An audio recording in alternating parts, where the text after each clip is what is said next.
ঈমান আনার পরে জীবনে মাওলাকে আমার মাওলাকে আল্লাহ,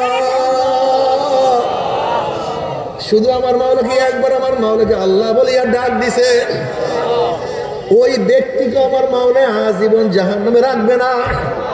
ওই একবার ডাকছে আমার মাওলা, একবার। ইন্নাল্লাযীনা আমানু ওয়া আমিলুস সালিহাতি কানাত লাহুম জান্নাতুল ফিরদাউসি নুজুলা। আমল কি, আমল কাকে বলা হয় বিস্তারিত ব্যাখ্যা দেওয়ার সময় নেই, শুধু এতটুকু বুঝো, নামাজই আমল না নামাজও আমল, রোজাই আমল না রোজাও, পর্দাই আমল না পর্দাও আমল, যাকাতি আমল না যাকাতও আমল, জিকিরি আমল না জিকিরও আমল, তেলাওয়াতি আমল না তেলাওয়াতও, জিহাদি আমল না জিহাদও, দাড়ি না দাড়িও। ইন্নাল্লাযীনা আমানু ওয়া আমিলুস সালিহাত মানে নবী আলাইহিস সালাতু ওয়াস সালাম 23 বছরের জিন্দেগিতে মা আতাকুমুর রাসূলু ফাকুযুহু ওয়া মা নাহাকুম আনহু ফান্তাহু। মা লফজ আম, উমুমিয়াতের ফায়দা দেয়, মা উমুমিয়াতের ফায়দা দেয়। অর্থ কি দ্বারা?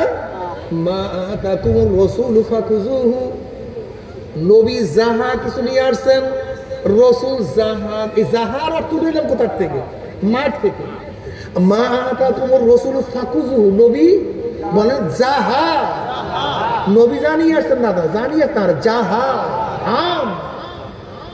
মা আতাকুমুর রাসূলু ফাকুযুহু ওয়া মা নাহাকুম আনহু ফান্তাহু, নবী যাহা কিছু নিয়ে আসছেন ফাকুযুহু ধরে বসো, যাহা থেকে নিষেধ করছেন ছেড়ে দাও।